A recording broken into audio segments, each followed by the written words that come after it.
Bipartisan backlash. Senators challenge White House on legal aid for migrant kids. A heated political battle is unfolding over the White House's decision to cut legal aid for unaccompanied minors. Bipartisan senators are pushing back, calling the move inhumane and unjust. The policy would leave thousands of vulnerable children without legal representation in immigration court. Advocates say this could lead to more deportations of kids who qualify for asylum. The White House argues the move will streamline the immigration system. But critics say it's part of a broader crackdown on immigration. Legal experts warn this could overwhelm an already backlogged court system. The rare bipartisan opposition signals trouble for the administration's policy. Advocacy groups are preparing legal challenges if the policy moves forward. The outcome could affect tens of thousands of children fleeing violence. We'll continue tracking this developing story. Like and subscribe for updates. Biden's post-presidency comeback. What's next? After a quiet period post-presidency, Joe Biden is stepping back into the spotlight. What does this mean for his future? Biden's reemergence begins this Tuesday, sparking speculation about his next moves. Is a new political role on the horizon? Sources say Biden has been feeling out his post-presidency life, balancing private moments with public appearances. His return comes at a pivotal time, with the 2026 midterms looming and Democrats seeking strong leadership. Will Biden endorse candidates, or could he even consider another run? The political world is buzzing. Critics question his influence now, but supporters believe Biden still has a major role to play. Biden's team hints at a focus on democracy and unity, key themes from his presidency. His first public speech this week will set the tone. Expect a mix of nostalgia and forward-looking vision. Some wonder if this is just a farewell tour, or if Biden has bigger plans. His actions will tell. One thing's clear: Biden isn't fading away quietly. His post-presidency chapter is just beginning. Tax day deadline looming. How to get a no-excuse extension fast! Tax day is here, and if you're not ready, don't panic. You can still get more time. The IRS offers a no-excuse extension, giving you until October 15th to file. But here's the catch: you must request it by today, April 15th. The easiest way: file Form 4868 electronically through IRS Free File. You can also mail the form, but e-filing is instant and more reliable. Remember, this extension only gives you more time to file, not to pay.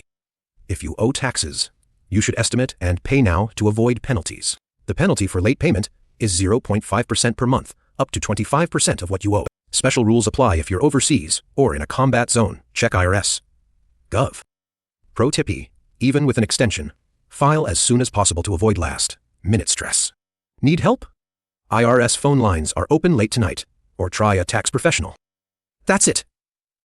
With this extension, you've bought yourself 6 more months to file properly. Hit like if this helped, and subscribe for more financial tips.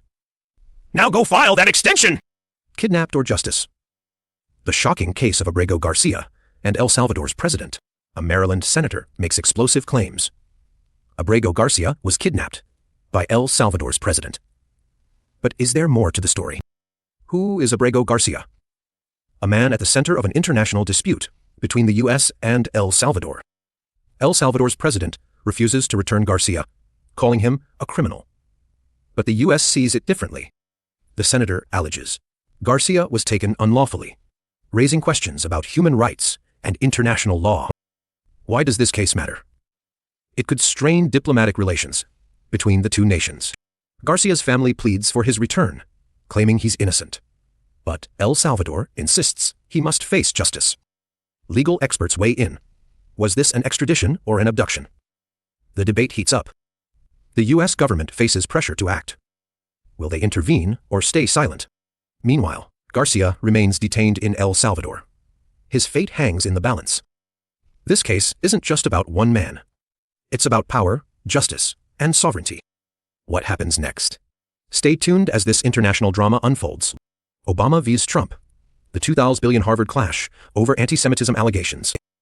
A political storm is brewing over Harvard as Trump slashes $2 billion in funding, accusing the university of antisemitism. Meanwhile, former President Obama and Yale faculty are rallying behind Harvard, calling the allegations unfounded. The controversy began when Trump announced the funding cuts, citing rising antisemitism on Ivy League campuses. Harvard denies the claims, stating they have zero tolerance for discrimination of any kind. Obama's public support has intensified the debate, drawing sharp divisions along political lines. Yale faculty members have joined the fray, releasing a statement condemning the funding cuts as politically motivated. Critics argue the move is less about anti-Semitism and more about targeting elite institutions. Supporters of the cuts claim universities have become hotbeds of anti-Israel sentiment that must be addressed.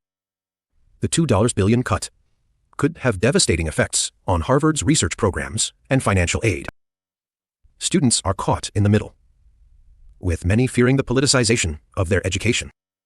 Legal experts suggest Harvard may challenge the cuts in court, setting up a prolonged battle. As the 2024 election approaches, this clash could become a defining issue in the education debate. What do you think? Should politics dictate university funding? Let us know in the comments! Trump's trade talks with EU. What's really going on? Trade talks between the Trump team and the EU are heating up.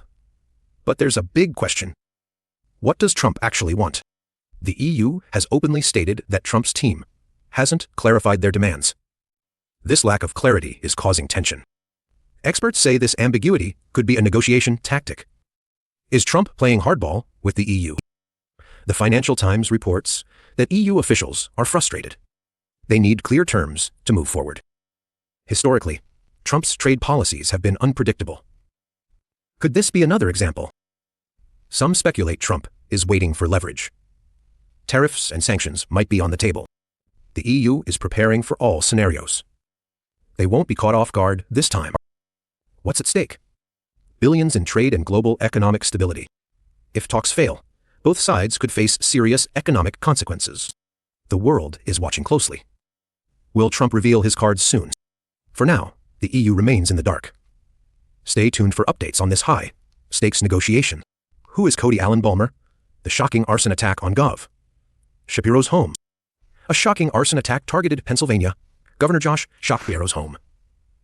But who is the suspect behind this brazen act?